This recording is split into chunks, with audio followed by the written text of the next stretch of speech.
Jodhpur police ने शहर में सक्रिय गुजरात की टैक्सी गैंग का पर्दाफाश करते हुए 5 सदस्यों को गिरफ्तार किया है। यह गैंग ऑटो रिक्शा और टैक्सी के बहाने यात्रियों को अपने जाल में फंसाकर सोने की चेन चोरी करने की वारदातों को अंजाम देती थी।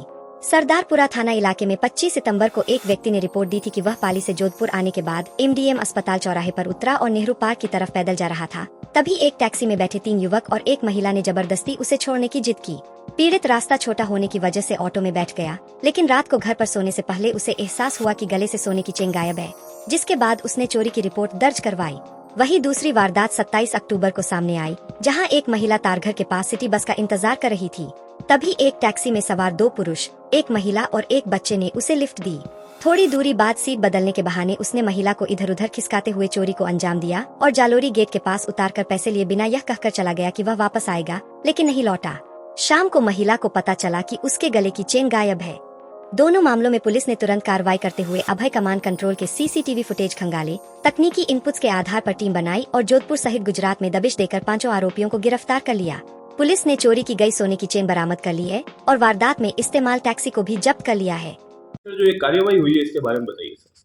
जी, जैसे कि आपको विदित है कि जोधपुर शहर में पिछले कुछ समय से एक गुजरात की गैंग सक्रिय थी, जो बेसिकली महिलाओं को इस तरह से टारगेट बना के और कम किराए का लालच देकर अपने टैक्सी में बिठा लेते थे और फिर टैक्सी में चलती हुई टैक्सी के दौरान उनकी जो चेन वगैरह है जो काट लेते थे। इस तरह की घटनाओं को अंजाम देते थे। तो पुलिस थाना सरदारपुरा में इस तरह के 2 प्रकरण बैक टू बैक पंजीबद्ध हुए कुछ दिनों के गैप से। तो इन्वेस्टिगेशन पर हमें मालूम हुआ कि ये गुजरात से आए हुए कुछ गैंग है जो गुजरात से टैक्सी लेकर आते हैं और यहाँ जोधपुर शहर में इस तरह की वारदातों को अंजाम दे रहे हैं। उसी के क्रम में आज 5 मुलजिमों को गिरफ्तार किया गया। हमारे पास यहाँ पर 2 केस रजिस्टर्ड हैं, तो दोनों केसेस में अलग अलग अभियुक्तों को गिरफ्तार किया गया और दोनों से जो गुमशुदा जो चोरी की हुई चेन है वो चेन हम लोगों ने बरामद कर ली है।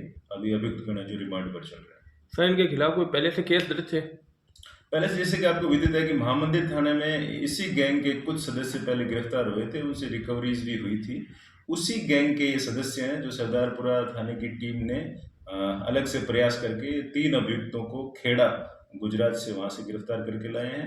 जानकारी ये इस तरह की मिली है कि गुजरात वहाँ खेड़ा और आनंद जिले के बागरी जाति के लोग हैं जो वहाँ एक गैंग के रूप में सक्रिय होते हैं और वहाँ पे अलग अलग जिलों में जाते हैं और वहाँ पे इस तरह की वारदातों को अंजाम देते हैं। करीबन 50 से 100 लोग इस तरह के हैं जो अलग अलग जगहों पर इस तरह की वारदातों को अंजाम देते हैं। सर अब आगे इन पर क्या कार्रवाई की जा रही है? हाँ, बेसिकली जो हमारे केसेस में था 2 केसेस थे, तो दोनों की हमने चेन रिकवर कर ली है और अभी रिमांड में भी चल रहे हैं। जो वाहन में जो घटना में प्रयुक्त वाहन है टैक्सी, वो भी हमने बरामद कर लिया और संबंधित जो थाना है जो गुजरात के जो जिले खेड़ा और आनंद, उनकी पुलिस को सूचित किया गया। इनके क्रिमिनल रिकॉर्ड वहाँ भी भेजा जा रहा है।